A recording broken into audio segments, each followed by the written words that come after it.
Hey, Chicago, what do you say? This is the CHGO Cubs Podcast presented by Blue Moon. Made brighter. Get Blue Moon delivered and see delivery options by visiting get.bluemoonbeer.com/CHGO. Celebrate responsibly. Blue Moon Brewing Company, Golden, Colorado. Ooh, man. Feels good to say that. I had so much Blue Moon this weekend. Oh, my God. Oh, yeah. Happy post-St. Patrick's Day to everyone in the chat. Ryan Herrera, Cody Delmendo, and a remote Luke Stuckmeyer. He's in the box. He's still in the box. Hopefully he's back this week. Still in the bubble. Yeah, hopefully he'll be back this week. But we'll see. We'll play it by ear. I hope everyone had a great St. Patrick's Day weekend. Hit the like button for us. Subscribe, all the good stuff. Want to remind y'all, we are 10 days from opening day, which means we're 10 days from our watch party and live post-game show at Country Club in Wrigleyville, right down Clark Street, right across the street from Demo's, one of my favorite spots in the neighborhood, post-game at least, and I forget the bar next to it. But we did do our opening day pregame show there last year a lot of fun before the Cubs opened up against Milwaukee. It was a lot of fun. So yeah, watch party and live post-game, so come on out. The link probably in the description. It's on allchgo.com as well. It's free to come. We just ask you to go RSVP at that link because we would just like to know how many people are coming. And I've had a handful of people reach out to me and tell me they're coming, so I'm excited to see them. And I'm excited. Niren was at our Niren was at the one last year. Yeah. We'd like to meet more of you. Yeah, would love to meet more of you, right? So yeah, hope to see y'all out there. Speaking of the people that we meet at our events, I don't know what it is. Luke, maybe you can explain it, but like the diehards, they just keep coming. Yeah. Every single day, man. It's FOMO, Cody. All of a sudden, there were like 20 people a day signing up. Then there were like 30. Mm-hmm. What do we have this week? 19 more? 19 more. 19 more over the weekend. All right. Nobody wants to be left out of the big party. Exactly. Ooh, no. Exactly. Like you wake up and if you're not a diehard, you're doing something wrong. All right. Well, it's that Ryan's content and the dope merch discount. Yes. I mean, the content for sure is why people are becoming diehards, but yes. So shout out to William, Robert, Kyle, John, Andrew, Ray, Mike, Keith, Michael, Daniel, Mike, Eric, Jack, Nathan, Mike, Philip, Paul, Ryan, and Austin. Huge Chicago sports news over the weekend. I'm just going to assume it's because of the Cubs. Maybe not the CHGO Bears. Or maybe they like the Bears and the Cubs. Who knows? But all I know is they're diehards, and I don't really care. Yeah, diehards are diehards. Diehards are diehards. Diehards of Chicago sports. Maybe college hoops. You're a Illini, huh? Oh, Congrats baby. Credit to you. Credit to me for living through it, surviving it. I'm ready to be hurt this weekend. Haven't been to a Sweet 16 since 2005, so I was a teenager. I have no expectations, but it does feel nice to be a Big Ten tournament champion. So, yes, credit to me, Luke. You are correct. Other news that came out this weekend, my king, many other Cubs fans' king, Sammy Sosa, back in town. First time in 17 years. Sammy Sosa in the city. Got off the Planet O'Hare, and he was attacked immediately by fans. Not attacked, but, approached. Was seen, I think he went on the radio at NBC. He was, briefly on Fox 32. That video went viral all over the internet. And then I did watch today, finally, his sit-down conversation with Jarrett Payton from WGN that he did at Club 400. I want to say the Chicago location because I don't think he would drive all the way or ride all the way out to Lake in the Hills. I could be wrong on that. Stu, I'm sorry if you're tuning in and I'm wrong on that. But anyway, Sammy Sosa back in the city this weekend. Had a lot to say, but also not a lot to say. I guess the big, obviously the big conversation with him has always been, his exit in 2004, obviously being linked to steroids, all this stuff. When I was listening to his conversation with Jared Payton, he kind of said a lot of the same things that kind of went viral from that video from Fox 32. This quote that Sarah has brought up right now, he said it was related to a question he was asked from that video. And he was asked about, if he did, or if about his mistake or whatever, his relationship with the Cubs, saying, I had a lot of misunderstanding in the past. I recognize my mistake. So, hey, why not? And what the why not part is like, it looks like he's open to trying to repair this relationship with the Cubs. And I do think him making that first step by coming to Chicago for the first time in 17 years is a big deal. What do you think about that, Stuck? First of all, people on the internet were mad at Sweet Lou Canellis of Fox 32. That's what he's supposed to do. He's got to ask that question, right? I thought the same thing. After that quote, the follow-up question was, so are you telling me you're sorry for doing steroids or something or to that matter? That maybe you did steroids. Yeah. Maybe you did steroids, and Sammy was somehow caught off guard. And he didn't know that was coming when he got here. And he's like, I didn't expect that question from you. Which I think he meant Lou because he was buddy maybe, with Lou back in the day. But like, of course you were going to get asked that question, especially after you just talked about making mistakes. If you're talking about the boombox incident or walking out on your team, of course we know that how that all went down now. Like, we know you're sorry about some of that stuff. But what Ricketts wants to ask for forgiveness for is the steroid stuff. Mm-hmm. So for me, nothing has changed other than Sammy came and got paid and shook a lot of hands and stirred a lot of people's emotions up. Because what did he say? When those are presented to me, he was basically saying, he phrased it as basically the Cubs would have to present ideas to him, right? Mm-hmm. No. Tom Ricketts has basically said, we're not reaching out to Sammy. Sammy's got to come to us and tell us what we want to hear.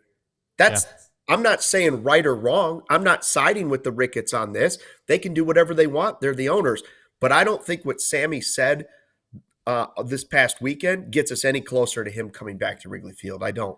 No, I first of all, that clip, I was cracking up. Just the way it ended, it was so awkward. Did not expect you to ask that question and then end clip. Like, that was cracking. I watched it like 5 times. Oh man, it was so funny. But no, I mean, I'm with you, Luke. Obviously it's 17 years, right? It's been a long time. It's actually even more than that, considering he wasn't on the Cubs for another couple of years prior to that. So the last time he was in Chicago, but. Like, you're talking about a long time strained relationship at like the best way to put it, a long time strained relationship between Sammy Sosa and the Cubs.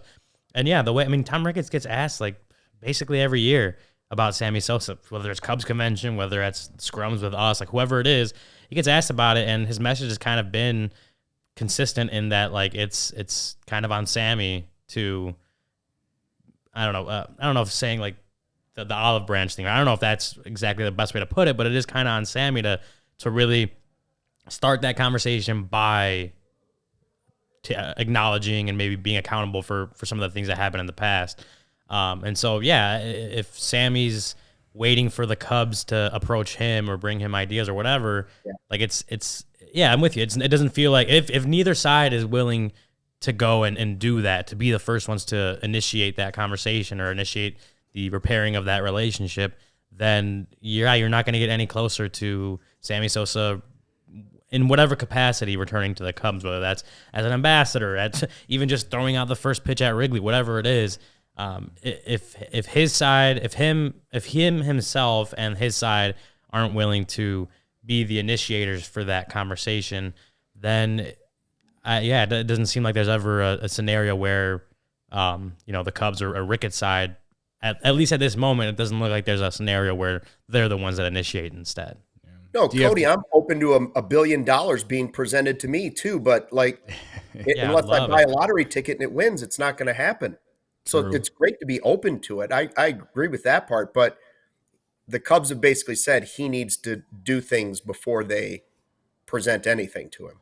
Fair. You both have made fair points. DFW Susie in the chat says unpopular opinion, but I don't think it matters, and that's fair. I guess part of me, it's like the optimistic part of my fanhood in here, because was such a huge part of my childhood, and I just want this to end one day. This saga, this discourse. I guess for me, the fact that he, I know he came out here for the autograph signing, the Chicago Sports Spectacular or whatever.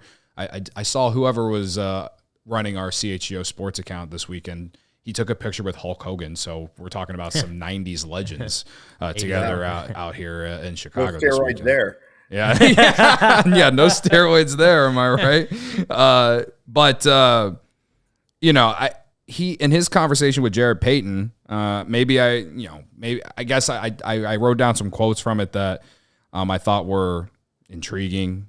He said something along the lines of, time will determine everything.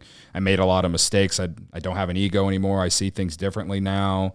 He even said Tom Ricketts is a great guy. So you guys are probably right in terms of like him probably needing to go to the Cubs to, admit about the steroids or apologize about how the exit in 2004 was, whatever it is. And based off him saying, the whole part about him making mistakes, maybe he actually will. Like, if he's true to that, you know what I mean? Maybe he will follow through with that and go to them, He even talked about in his conversation with Jared Payton about, how he felt not being invited to the celebration after the 2016 World Series. And he was disappointed to not be invited. And I don't know. I think when he says that, and he says that the reason he was here this weekend was for the fans, and of course, yes, he got paid however much money to come and sign some autographs or whatever. But again, first time in 17 years. The guy he hadn't been here. He hadn't been in the city for 17 years. So to me, it's telling. To me, it's telling that maybe he's a little bit more open to going down this path. That's my optimistic look on it. Of course, time will only tell, like he says himself. So I just, for a lot of people who grew up with him as that idolized him as a kid like I did, to me, it feels like a huge step. But, you know me. I'm always on the Delulu. Delulu, that's a great way to put it. No, it's, and I want to bring up the Godfather's message just now in the chat. The only thing that, this is from our good friend Michael Collada, the only thing that I agree with Rick is on, show kids it's not right to cheat and do drugs. And I think that's part of it. I think that's part of it as far as why the relationship is so strained. I don't know. I also look at it from the other side of like, now obviously like it's a big deal when guys get busted, doing whatever and being suspended and all that kind of stuff. But 25 years ago, it was at least it felt like a point where baseball was looking the other way for that kind of stuff. Mm-hmm. Like there was a lot of guys that were doing it, and baseball was making a lot of money off it. The 98 home run chase was huge for baseball. They made a lot of money off it. Grew the game a lot because of it, and they looked the other way. And that was the time. And I'm not saying it's right. I'm not saying it's right that they did it, but to just throw the players under the bus when it was a whole system-wide thing, as far as like the higher ups not cracking down on it earlier than they should have. It is a different situation than if you're talking about a guy that got busted in like 2019 doing steroids and right. Talking about, it's just a different situation with that. And, you look at it with like Mark McGwire and the Cardinals or Barry Bonds and the Giants. Like, it's not like they are the most celebrated figures in those organizations, but they have been, acknowledged in some capacity by those other teams. So there's more to it with Sammy. It's not just getting busted for steroids. There's other things that happen that have caused the strain on the relationship. So there's more than just that to work through if they're going to do this. But I just wanted to acknowledge Kawada's comment because that is part of it. I think that is part of what they're kind of looking at as, just an example of what you're not supposed to do, I guess. I don't know. It's always going to be a weird situation regardless until they get this thing settled and get that relationship repaired. Regardless of how you feel about it, like people are going to fall on two different sides, and we see it, in our own chat especially. But it's always going to be a weird situation because it's about a couple of different things. It's about a number of different things on what they have to do to repair that relationship. Real quick question, Cody. Where was the picture taken of Mark McGwire wearing all the Cubs gear? Oh, at spring training. Yeah, it was Scotty Chags. Yeah, because his son Mason McGwire. Now, I know his son's part of the organization, but he got them all geeked out in Cubs gear. Right. How can you welcome Mark McGwire to your spring training facility and not Sammy Sosa? Yeah. You're not wrong. Listen, I'm not giving this 100% one way or another, but that's a little, Yeah. Right. Right. Yeah. And that's why in some aspects, maybe sure, the steroids thing, it probably does matter. But maybe it's a lot more than just that too. I mean, I understand that Mark McGwire is Mason McGwire's dad and sure, they're always going to allow players' families to come out to spring training or games and stuff. They'll always probably pay for those things. But it is, like you said, Luke, it is weird. And so I don't know. I think it's more than just the steroids too. Yeah, Rich, our friend Rich, Beasterfield, he's always down there at spring training. Says in the chat, McGuire's been doing some coaching and has been in the dugout with the low A group, so he is interesting contributing in some fashion to the organization. Obviously, because his son is in the organization that is part of it, but doing at least some coaching and contributing to the lower levels of the minor league system. Rich also said earlier in the chat that they were actually out at the Lake in the Hills location of oh, really? Club 400. So Sammy got off the plane at O'Hare and went all the way out, or went into the city to NBC, did those interviews, and then went all the way out to Lake in the Hills, which is way out there, Northwest Burbs, to do that interview with Jared Payton. So, listen, man. I know you're hoping for it, right? Yeah. But there's obviously other people that feel differently. And that's fair. Yeah. I'm never going to tell fans how to feel about the situation. I've never told fans how to fan on this show. Not once have I ever done, and if I have, you can go clip it, bring it, and tag me in it or whatever. All right? I've never told fans how to fan. But I think those fans also need to realize how much this guy meant to a lot of fans, all right? And to me that's more important than what's right and what's wrong, because it's not like this guy went out and murdered someone. This guy just did something what a lot of people were doing, all right? This guy created an entire generation of fans. He continues to help bring the Cubs in boatloads of cash. It's just a fact of the matter. It really is. You can look at the attendance numbers after 1998, all right? It only continues to rise year in and year out. And, of course, the 2016 World Series is impacted on that. But if you look at the attendance numbers before 1998 and then after 1998, he was a huge part. Yeah. So, you know what else is huge? What else is huge, Ryan? Circa Sportsbook. Circa Sportsbook. Oh, my yeah. God, Circa Sportsbook. Guys, I'm going to be at Circa Sportsbook on Thursday in Waukegan. I'm going to be at the one in Waukegan for the first day of March Madness. Someone's going to be sitting in here for me. I ain't going to be on the Cubs show on Thursday. First day of March Madness, Illinois opens up against Morehead State. I'm ready to be hurt again. I'm probably going to hammer Illinois, whatever the spread is right now. All right. So, I'll be doing that out at Waukegan at their location. Games will strive to be a -110 split on the Circa Sports menu. So I'm going to get all the best odds there than anywhere else. All right. Unlike other sportsbooks, which may use a -115 or -120 split, Circa Sports keeps as little money as possible on large market bets, especially compared to other books. Circa Sports does not limit players based on their winnings. Every player has the same limits, unlike other books who do limit winning players. They encourage bettors to download and explore all sports betting apps available, compare the lines from each sportsbook. And then finally, the biggest thing, they don't use chatbots, guys. They're real people behind the Circa Sports brand who resolve issues in a timely fashion, unlike other books who use chatbots. All aspects of their app are being run by the same team that runs the main Circa Sportsbook at Circa Resort and Casino in Las Vegas. So download that Circa Sports Illinois app at circasports.com/Illinois-app to sign up today. Also be on the lookout for Circa events, watch parties like the one we got coming up here at the end of the month. And if you or someone you know may have a problem with gambling, call 1-800-GAMBLER. Text GAMB to 833-234 or visit areyourreallywinning.com. You mentioned, we got a lot of college basketball coming up this week. I think the first time of the four year. starts tomorrow, Tuesday, Tuesday. and then it goes just game after game after game throughout the weekend, and then obviously the next few weekends after that. I'm telling you right now, like I'm gonna have so many blue moons watching college basketball this week. Over under 10 blue moons. Well over. Same. I'll take that over for myself as well. This is blue moon season. We're underway, right? Like you get one of those warm days too, and you just want to go out on the back patio, crack an orange and a blue moon.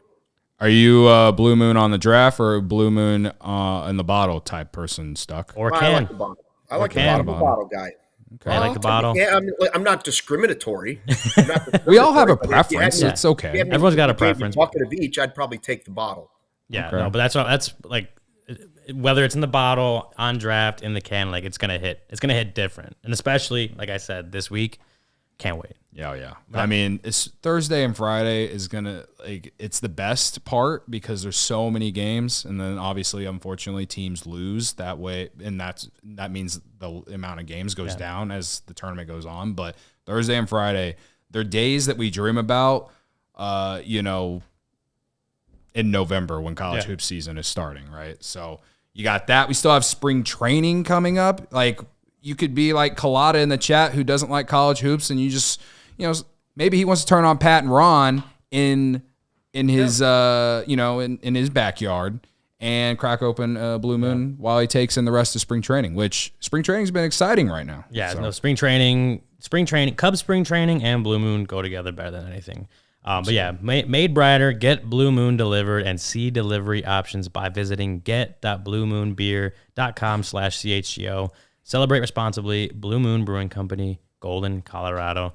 Yeah, dude, Blue Moon in Arizona would hit different right now. Oh, like being out in the sun, watching Cubs spring training, and cracking open a Blue Moon, it would hit different for sure. Yeah. You know how you experience that here? You just turn on a space heater, turn the fan on it, close up the windows. It'll get nice warm in the house, and you'll be like, oh, I'm at the ballpark. You turn up the game. Yeah, for sure. Christian in the chat is asking what hat I'm wearing, so I turned it around. It's I think it's the CHGO golf one, the golf hat. I don't wear hats forward very often. Can't find it on the CHGO locker. It is on the CHGO locker. Go get it, man. 20% off for diehards. So we just talked about Sammy for the first, 20 minutes. The actual team actually had an exciting weekend, if you really think about it. Ian Happ was back in the lineup yesterday, which is huge news for all of us with anxiety. I have anxiety, okay? Hand up. I was worried about if, just because of the Seiya Suzuki injury last year, they were pretty blunt about it, and I felt like they were pretty blunt about this too, but, I've been hurt too many damn times. All right. So it was good to see Ian Happ back in the lineup yesterday. Hit an opposite field double, I believe, a drive and a run. And then also Seiya Suzuki, a couple homers over the weekend too, I believe. Yeah. Didn't him and Belly go back to back? Yeah. So Seiya had 2 homers on a Saturday against Kansas City. Yeah. No. Yeah. You mentioned Seiya, and while throughout spring, like Cody Bellinger has gotten so much of the attention, whether it was like a will they, won't they re-sign Bellinger, or when he came back, Jamison Tyone, Ian Happ injuries and their statuses took over a little bit of that. But not that Seiya Suzuki was the forgotten guy, but there was just other storylines that felt like they were just taking a little bit more of the attention for this Cubs team. Showed at Imanaga, right? How he's progressing in his adjustment to the major league game. That's another big one. But we've always talked about Seiya, especially we consider last season, the way he ended it, the last 2 months, and how great he did, and how he hit I think it was a top 3 or top 4 hitter in the league from the beginning of August through the end of the season. And I don't know that we can expect that over 162. That is very hard to do, and to do it for 2 months was incredible to see. But you're probably looking at definitely something less than that. Probably. I don't want to say he can't do it because he did it for 2 months last year, but I don't know that you should expect him to reach those numbers over an entire season. However, he showed real improvements in different things in over 2 months, right? Like not a small sample by any means, like over 2 months of games, staying healthy, hitting the crap out of the ball, whatever it was. Like he looked like the kind of guy the Cubs could build a team around. Maybe not a superstar of different team calibers, right? But a guy that is a good foundational piece for this team and obviously a good piece to have him around. And yeah, it was Seiya, Belly, and Gomes. Yeah, back to back, by the way. I keep forgetting that it was 3 straight homers, not 2. But no, so even like going into spring training, we're like, we want to see what Seiya can do coming off what he did last year. And you look at the numbers he has right now, obviously after Sunday's game, he's got 22 at-bats. He's hitting .444, have a .483 on base percentage, and a slugging of .926 in spring training so far. Again, the results of spring training, like you don't necessarily take them for what they are, what they say on the box score. Like there's obviously a lot more nuance, and who's he facing? Is he facing a minor league pitcher or whatever it is, right? But you obviously would rather have someone do well, produce good results in spring training than not, and he's producing awesome results, and that's what you needed to see out of Seiya Suzuki coming off last season, going into his 3rd year with the Cubs, and expecting him to be a force in the lineup. For him to have the spring that he's had so far is obviously a great sign, and as far as confidence, like that's something he can carry going into opening day, going into the beginning of the season. He can carry over that. It's March, and I'm already feeling pretty good at the plate. You carry that over into the beginning of the season. That's how you start things off on the right foot. Yeah, I mean, we talk X Factor, right? Of course, we'll probably do an X Factor podcast in the next 10 days. But do I think he is that? Yes. I also think it's a show me season. This is it. This is it for Seiya, for me with the Cubs. Like, this is when we're going to find out who he is as a baseball player. He had the first year to kind of adjust to the United States. The second year was marred by injury at the beginning and ups and downs, right? So there was a little bit of each. There's no more excuses in season 3. Season 3, Ryan, you say, I don't know if we can expect that. I think that's what we should expect from him. I'm not saying he's going to be a top 3 hitter in baseball, but I don't see any reason why he couldn't show us that he is a top 20 hitter in baseball. Yeah. No, that I meant like, right? Don't expect him to put a 183 WRC plus again over a 162, but like to say he could be the best hitter in this lineup and a pretty good hitter, top 20, 25 in baseball, that's not unreasonable. No, and this will be the season. That's when we'll know how long he's really going to be with the Chicago Cubs. You can't wait. You can't go 4 years into it. You don't get in football, the quarterbacks, we hear about it all the time. Did Fields get enough time? At this point, Seiya's had enough time. We've seen some really great baseball out of him. We've seen some not so great baseball out of him. We saw the drop ball, of course, from him. And we've seen some injuries. It's been a little bit of everything. Show me, year 3, show me that you are really that guy. I believe he is, but he's still got to show us. Yeah, Sarah just had a great reaction. She just had the biggest sigh. It's like you reminded her of like her worst nightmare. I'm still not over that. Like I'm really not. Believe me, it's ingrained into my soul for the rest of my life too. So, and then you mentioned it last year with the obviously very high highs, but also some low lows. And again, I'm not saying I'm not expecting a top 5 hitter in baseball type season from Suzuki. If he does that, that's huge for him, huge for the Cubs, huge for their playoff hopes, like all that stuff. I'm not sitting here expecting it, but what I think you can expect is just like he should have just more consistency, right? Just not a month like he had in May last year where it was just like the whole month was just not very good. You might not get an August, September as big and as great as he had last year, but if it's still pretty good and he's stacking that on top of pretty solid months prior to that, the consistency is the one thing that I just need to see from him this year. Just, can you be consistently the hitter the Cubs need you to be? You don't have to be Ronald Acuna level hitter all the time for an entire season. Can you be the consistent force that puts this team, hits the home runs, knocks the runners in, puts this team in good positions to win game more often than not. That's what we need to see from Suzuki, because on top of the injuries that you mentioned, that he's had a few that have kept him out for a little bit in the first 2 years, just the consistency, we haven't seen enough of it out of him. You see, again, really high highs, but he's got some lows in there, some pretty low lows, and he just needs to get more towards the middle, especially with the low on the low side. Get more towards the middle, limit the slumps, right? Limit when things are going bad. Figure out how to adjust and get back to playing good baseball quick when that does happen. That's my main thing to see from him is like, can you be consistently the kind of hitter the Cubs need you to be, the kind of hitter the Cubs were kind of hoping for when they signed you? Like that's what I need to see out of Seiya, is just the consistency. Yeah, the consistency for sure is a big thing for me. What I love so far, you mentioned his numbers. What I've loved is seeing him hitting second in the lineup. You know, I've kind of said, Happ or Bellinger in that two hole, because I think Bellinger, we talked about for months why the Cubs need to re-sign Cody Bellinger, right? Like I don't need to explain why I wouldn't, or why I would want Bellinger in the two hole. However, if you want to go, lefty, righty, lefty against right-handed pitching, because Ian Happ is a switch hitter, right? It makes sense to have Happ, then Seiya, then Bellinger, 1, 2, 3 in the lineup, with Morel in your cleanup, a guy who I think we're all very high on going into this year, a guy that has 40 home run potential, in my opinion. I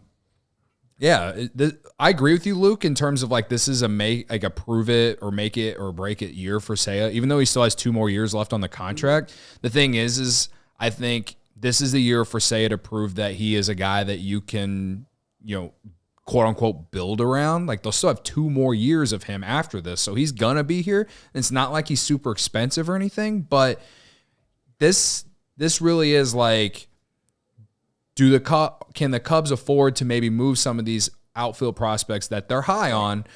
Can they afford to move one of them if they feel good about Seiya for the next 2 years after this, and perhaps even beyond if they want to keep him around longer than that? Yeah. So I agree with everything you guys are saying. I love that Counsell is putting him up in that 2 hole, because he believes that Seiya is as good a hitter as I believe, as what you guys probably believe he has the potential to be. And he's going to have a lot of opportunities to drive runs in that spot. Yeah. And his philosophy of putting your best hitters at the top of the lineup, the same thing he did in Milwaukee, to me, it's no surprise. And so I'm excited to see how he does when the games actually matter in this role. And I could obviously see the lineup changing some as the year goes along. Of course, guys struggle, guys get hot, whatever. Guys get hurt. Like right? Things happen. But with the way that the Cubs have been making their lineups in the spring, these last 5 days or so, as we're getting closer to the end of March, you're starting to see what this lineup could look like on opening day with at least the first 5 or 6 guys. And it's starting with Happ, Seiya, Bellinger, Morel, Bush. And then after that, it's kind of like all up in the air. But I think that they've been consistent with like those 5 to 6 guys. You know what I mean? Swanson, I think, batted 5th the other day. So perhaps maybe it's Swanson, then Bush. I don't know. I personally, would want Nico Horner in that top 6, hitting either 5th or 6th. But, I love seeing the consistency of it. And that was something that I think a lot of fans bickered about when it came to David Ross's lineups. So... No, yeah, it's gonna be interesting to see where he slots in. Obviously, once you kind of get past the first time through the order, like even the first couple batters, like the lineup doesn't necessarily matter, just because the way lineups per inning kind of mix around throughout a baseball game. Like you might have Seiya lead off one inning, you might have him hit third another inning after that, right? So not that it's, to me, it was ever the biggest deal in the world, but yes, to have more consistency in the lineup and like where you're putting guys, and obviously having your best hitters near the top of the order is huge. Counsell's been doing that. He's been having a little bit more consistency, maybe moving things a little bit just based on who's on the mound.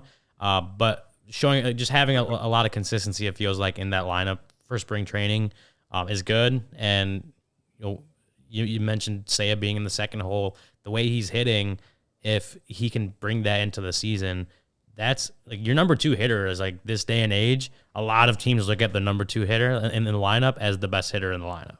So if Seiya is your number 2 hitter, that means obviously that they have a lot of faith in him at the plate, but that's also because he's doing really well and hitting really well for that lineup. And again, as I said earlier, that's just enormous for him, but enormous for the Cubs and their playoff hopes in general. Yeah. I'd be curious if Craig Counsell was asked, like, who were you afraid of off to the side? Like, who were you afraid of in the Cubs lineup last year? Seiya is one of those guys that would have that potential when he's playing at his peak, right? Because of the power. So show us you're an all-star.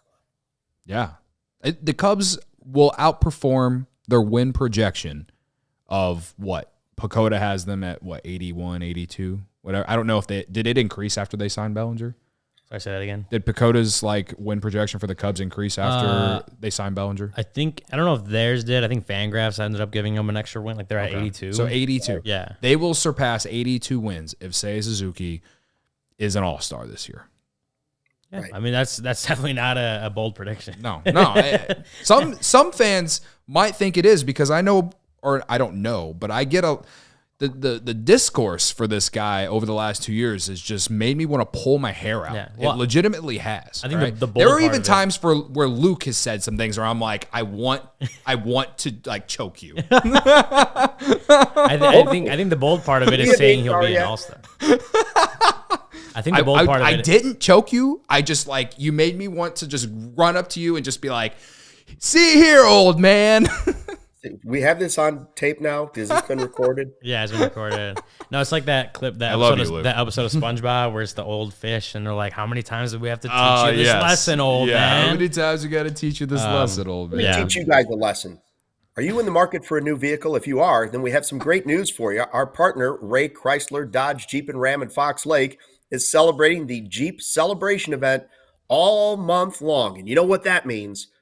You'll be able to rave about their savings on a wide selection of inventory. For a limited time, lease a new 2024 Jeep Grand Cherokee Laredo Altitude for $439 a month for 39 months. And if that Grand Cherokee isn't big enough for you, check out the third row and lease a new 2024 Jeep Grand Cherokee Limited L for $479 a month for 39 months. At Ray's CDJR, you're always able to shop one of Chicagoland's largest inventories and drive home with more money in your pocket than you'd expect thanks to the Ray Price Promise. Don't miss out. Shop great deals all month long and save big because Ray CDJR makes buying a new vehicle more affordable than ever. But that's not all. Just for listening, you get a free oil change when you mention CHGO at the service center or mention CHGO when you book online at raycdjr/service. You got to schedule it before April 1st. So if you're in the market for a new vehicle, you got to check out the team at Ray Chrysler, Dodge, Jeep, and Ram. They're the only team we recommend. Visit them today on Route 12 in Fox Lake. For more information, visit Ray CDJR in Fox Lake or raycdjr.com, serving the community since 1963.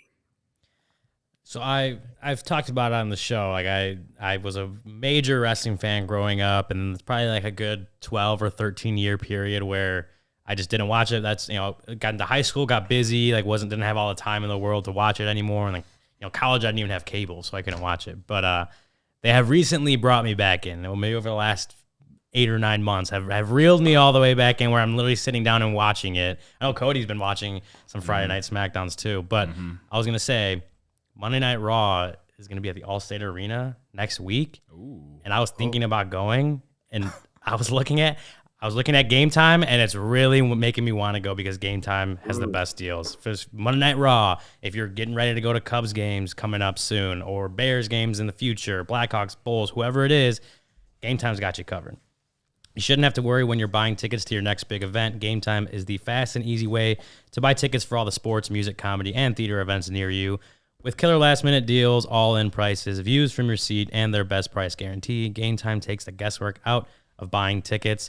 I've used Game Time for concerts, games. Cody, I know, has used Game Time as well. Luke, you're always using Game Time. Game Time has taken care of us. They got the best deals out there. You can't really find anything else better than Game Time. But one thing I really love about the Game Time app experience is they show you the view of the seat when you click on it. So you you go into some place, maybe you don't go to ALLCITY Arena that often, right? You don't know exactly where you're sitting. You click on it, they'll show you exactly what the view from that seat looks like in the arena. And I think that's one of the biggest things, because like sometimes you just don't know what you're getting, right? You get a ticket in the nosebleed or something, you just don't know what you're going to get. With Game Time, you actually know ahead of time before you get there what your view of, whether it's a wrestling match or a game over at the Allstate, whatever it is, you'll be able to view your seat moving forward. Game Time is the only ticketing app that gives you complete peace of mind with your purchase. I mentioned the view from your seat before you buy. You know exactly what to expect when you arrive. It's got all-in prices, shows your total up front, so you know you're getting a great deal without hidden fees. You can buy tickets in seconds with 2 taps. Game Time is obsessed with finding ways to help you save money on tickets. It's got deals on tickets right up to the start of the event and even an hour after it starts. It's the place to find last-minute seats. With zone deals, you pick the section and Game Time picks the seats for an average of 18% savings. And the Game Time guarantee means you'll always get the best price. If you find tickets in the same section and row for less, Game Time will credit you 110% of the difference.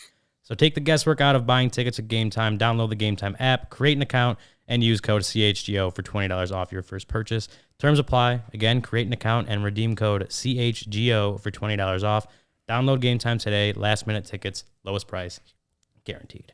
I got my Justin Timberlake tickets off Game Time. All right. Love that. Can't wait. Love that for you. June 21st. I cannot wait. You know what's crazy, Luke, is that Sammy Sosa came back to Chicago. NSYNC released a new song all before Jordan Montgomery and Blake Snell signed a contract. I mean, it's crazy. We're living in crazy times. We might as well be partying like it's 1998, brother. Oh, and brother, see you threw in the Hulk Hogan again. Cody is morphing in slowly into Hulk Hogan again. It's not a great thing. It's not a great thing. It's not the best thing. There was a lot of brothers at you. I think it's like my new bit, I guess, just using brother all the time. I tweet it all the time too. So anyway, I purposely took my hoodie off for the Game Time segment today, or the Game Time ad read, just because I wanted to emphasize that I got my tickets on Game Time. Yep. And also the new JT album is awesome. All right. I highly recommend. What? We still have like 15 minutes. We're going. So the big news of the weekend was the Bears finally traded Justin Fields. Barb is giving me tons of credit for getting Fields traded finally. Apparently you did it. Yeah, apparently I did it. She's been asking me in the chat for the last handful of months to get Justin Fields traded. I think he's a very polarizing player in the Chicago sports. You know, one of the most polarizing players in Chicago sports. You know, in recent history, maybe the last 10 years, I don't know. You can debate that if you want. However, I felt like we could use his storyline we could turn it Cubs by asking, which Cubs player it was like Justin Fields in terms of, had all this talent, had all this potential, was beloved by the city, but didn't necessarily pan out to be what we all wanted him to be. For me, and I guess it's tough because Justin Fields went 10-28 or whatever it was. So he didn't do a lot of winning.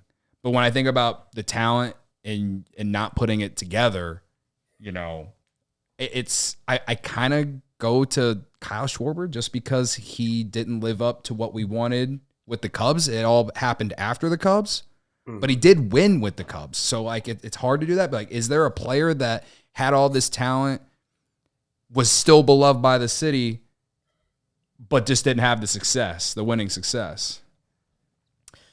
I mean, like, one name that pops into my head, it's not the perfect comparison, but I think it had a similar feel by the end of his tenure as Javi Baez, where, he was really good for the first few years of his career, helping, obviously, the Cubs win the World Series. What was it, 2018, when he finished right behind Yelich for the MVP vote? Sure. But then, by the end of it, especially when he got traded, I think there was a lot of people that, as electrifying as he could be, the plate discipline, the swinging at sliders and the other batter's box type stuff. Like, I think there was a lot of people that did ultimately were just don't know, maybe tired of it. Maybe is the best way to put it. Like they just didn't, they thought. I know I was.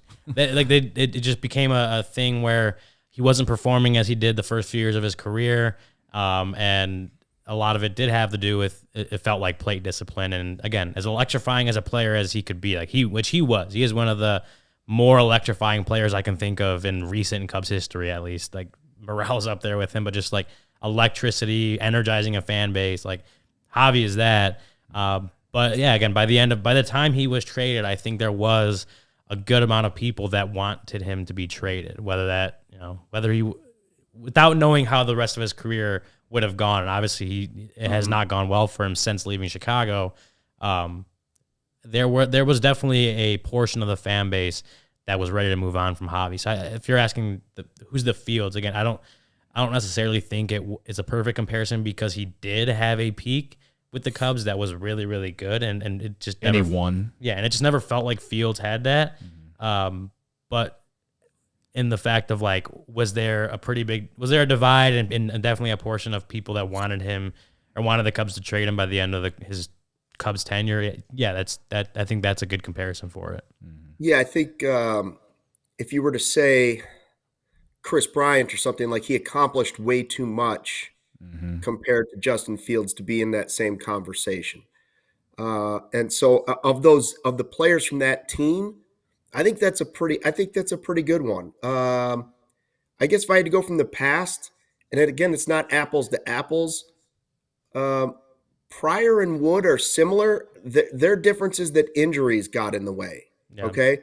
But when you think of the hype around Kerry Wood's strikeout game, kind of being, unfortunately, it's one of the greatest moments in baseball history, but that was the peak of his career, and he was never able to win it with the team. Now he's back with the organization. He's beloved.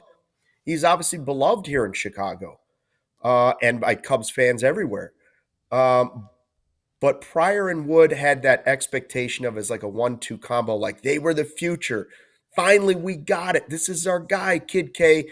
And the only difference is that injuries are what really limited those guys more than Justin Fields. Justin Fields, I don't think so far he hasn't reached his potential. Mm-hmm. Now, Kerry Wood obviously reached his potential in historic fashion. And I guess you could say Mark Pryor did too, but to me, to a lesser degree. So yeah, I guess if I had to say someone like that, because the expectations were similar. Someone put in there, I don't know who it was, but Albert Almora Jr. I don't think that's a good comparison. I just don't think he was ever in a position as important as Fields, right? Like he wasn't viewed as the prospect that Chris Bryant was, or like obviously Anthony Rizzo was a couple years in his career by then, but he was in a major position. Addison Russell, when he first came up, was the starting shortstop, was like this defensive wizard. He was in a major position for the Cubs, but then obviously they brought in a lot of the Jason Hayward, Ben Zobrist, all those guys. It just never felt like Almora, the expectations around him were so great as what Fields had. Obviously he didn't live up to first round pick billing. Whatever expectations you had for him, just never really lived up to them with the Cubs. I just don't think his situation and what was expected out of him, I don't think it was as big as what the situation Fields was put into and what was asked out of him. I just don't think Almora was ever in that situation or that position. Yeah, Oriano is a good one too, but also injury. Yeah. Barb said in the chat, Corey Patterson. I think he had some hype. And injuries didn't help him too, but position players are different from pitchers, right? All it takes is one arm injury and it can derail a pitcher's career. It's basically what happened to Mark Pryor, in my opinion. Let's see. Joel says Jason Hayward to a degree. He was a free agent signing. He didn't live up to the contract. He is loved by a lot of the city. And the only reason people don't like him is because he was just severely overpaid. As the contract played out, he didn't live up to the contract. He earned the contract. Technically he did earn the contract. The Cubs did pay him, and he took less money to come to the Cubs than the Cardinals. All right. So, maybe, I don't know. And it wasn't injuries. It wasn't injuries. He just didn't perform consistently enough. Right. Gary says Jeff Blauser. Yeah. He also said Kevin Ory. I think the way I'm looking at this is like guys that began their career with the Cubs. Because like Soriano, but he's also like he was an all-star already. He was like 8-9 years into his career. Like it's like I'm looking at it as like what situation was Fields put in? Obviously drafted as the hopeful quarterback of the future, and was thrust into a pretty important position pretty quickly. Who for the Cubs? When I'm comparing it, for me, it's got to be guys that began their career with the Cubs and obviously began it with pretty high hopes, high expectations, a lot of hype. That's your Chris Bryant's, that's your Javier Baez's, that's your Kyle Schwarbers, that kind of stuff. That's kind of who I'm looking at just because of just want to comparing the situation to what Fields got. Because like you mentioned, Hayward and Soriano, but they had already been in the league for a few years, had success in the league for a few years, and got paid a lot of money versus we're coming up into a different situation. Some people were just throwing out prospects that just didn't like age well, like Felix PA and like Bob just threw in Brett Jackson. It's just like, to me, that's not comparable to Justin Fields, because Justin Fields, as bad as the Bears were, he was the only reason people tuned in the last 3 years. He was for what he was, the situation he was given and put into, he made the best of it as he could. And so, like, to me, I don't even think you can call him a bust. Like, he just wasn't put in a good situation. I'm not saying that he was like an elite quarterback or anything like that, but it's not like the Bears did him any favors. A lot of the names that I just said, like, those guys just weren't good at baseball. You can look at Justin Fields and you can see the talent, and you can see that he has potential to be a top 15 quarterback in the NFL at the very least. I think anyone with eyes can see that. So I just don't find those very comparable. But I just find it interesting because the fact that we can't really find a true one, I think just kind of describes what he means to the city for a guy that didn't win here. And I guess as Cubs fans, we can, at least say that we've seen some guys come through here and win. Sure. You know what I mean? That's true. So, you know what else you can win with, guys? New flooring. All right. Oh, you bet. Oh yeah. Absolutely. I wake up, crack a blue moon, and I think about flooring. All right. I also play the new JT album. While I do that, I play the JT album, play crack a blue moon, and think about flooring. All three things every day. All right. Thanks to Empire. Empire today will get you shop at home convenience, the right product for your needs, quick and professional installation, and a low price guarantee. Empire today is the best place to get new flooring. So, of course, they have copycats, but Empire can't be beaten on quality, service, speed, or competitors. So competitors advertise low quality products that Empire simply won't carry. Empire won't promise the lowest prices because anyone who does that is putting flooring in your home that they wouldn't put in theirs. They keep shopping for floors simple with a curated product selection. Their philosophy is to help you find what you need, not overwhelm you with thousands of choices and substitutes. What they leave out of their selection is as important as what they put in. Empire's product team exhaustively combs through thousands of product samples each year to find the perfect styles. Their virtual floor designer is a great way to see how new floors will look in any space. It's easy. Just snap a picture and instantly see how new floors will look in your room. Shopping for floors at a big box store can be frustrating. You might talk to someone today who was working in plumbing yesterday, like Ryan, for instance. Flooring is all Empire today does. They live and breathe flooring, so you can be confident you're getting honest, upfront advice. They pride themselves on their convenient shop-at-home service. They help customers shop for floors where they use their floors so they can see exactly what their new floors will look like in their homes, lighting and decor, so they can make an informed decision. If an issue does arise, just call Empire. They service all warranties themselves. You won't have to track down a manufacturer's phone number. Schedule a free in-home estimate today. All listeners can receive a $350 off discount. Let me emphasize, $350. You don't beat that. Can't beat that. Discount when you use promo code CHGO. Restrictions apply. See EmpireToday.com/CHGO for details. 588 2-300 Empire. Today. Oh, I wanted Luke to do the today part. Today.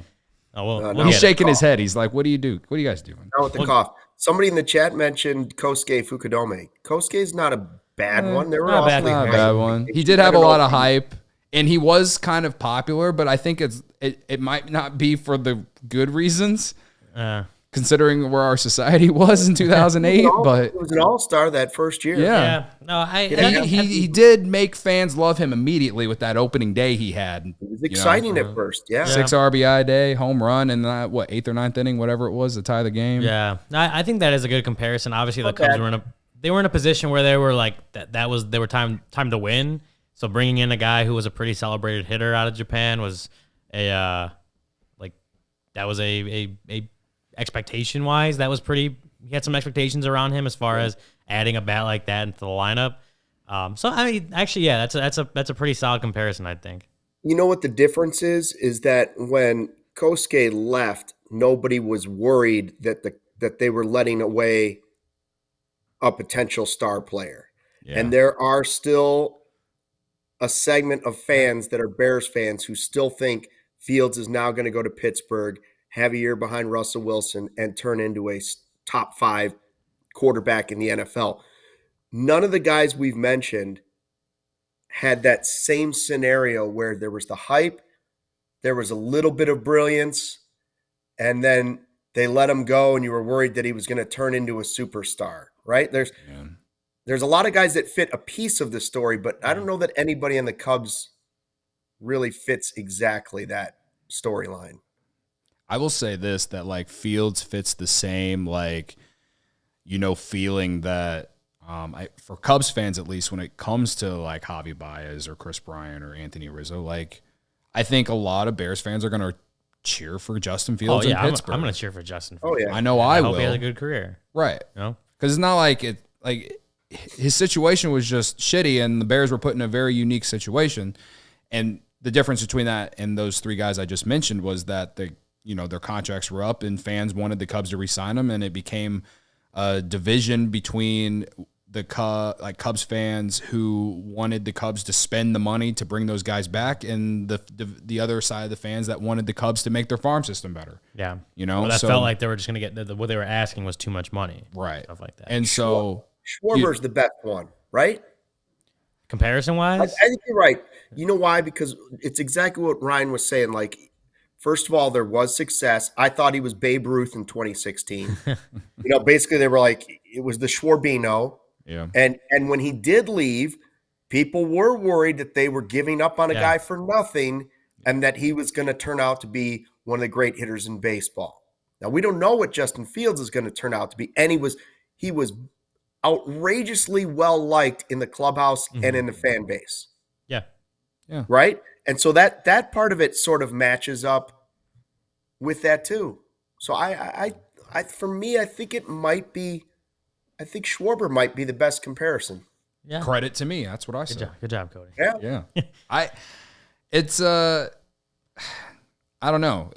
I think when you look at how things have played out with those guys that we've mentioned, we've talked about it a ton over the last 2 years, right? I think what keeps fans being fans of those guys is the fact that they haven't gone on to other teams and have shit on the Cubs or anything like that. So I think it could certainly shift if Justin Fields goes to the Steelers and shits on the Bears organization if he turns out to be whatever he is. So it could completely change. I'm just saying that right now, half the city is happy he's gone and half the city wishes he was here. And I'm ready to be hurt by whoever the hell they choose next. So I'm also ready to be hurt by this Cubs team in 10 days. You're ready to be hurt by a lot of things. I am. I'm ready to be hurt on Thursday when Illinois plays Morehead State. Yeah. I'm ready to ride the roller coaster of 162 with the Cubs, and which I hope is more than 82 wins at least. I'm ready.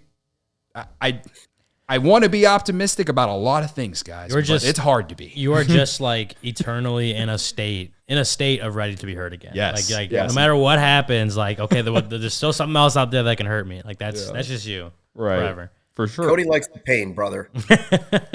Hell yeah, brother. I'm ready to be hurt again. All right. We made it an hour, guys. We did. Luke, you gonna be here tomorrow? I'm gonna try. That's my goal. I can't guarantee it. I'll either be remote. I'll be on the show tomorrow. All right. Well, Barb's been giving you like- Barb's been giving you a ton of advice in the chat. So I advise you to go look at the chat after the show is over and take some of her advice. And if you do that, then you'll be here tomorrow. Yeah, she really wants me to bring you some matzo ball soup. Well, that I'm for. You live too far. Okay. I mean, maybe I'll get you some delivered. Smother myself in Vicks. Got it. I'll get you some delivered, maybe. We'll discuss that. All right. Well, again, we'll be back tomorrow, 3:30, live. Barb, live at 3:30 tomorrow. Hopefully things to talk about. Hopefully Jordan Montgomery and Blake Snell finally sign. I thought Blake Snell was legitimately going to sign this weekend after the news about the Astros came out. Still ain't happening. Not happened yet. Crazy. I can't believe it. It's unreal. So, but yeah. Again, our watch party on opening day. Go RSVP. It's on allchgo.com. And yeah, I think I hit everything. I think we did. I think I did. All right. So we'll see you tomorrow. Thanks for checking out the CHGO Cubs podcast. Bye. We all silly like the mayor.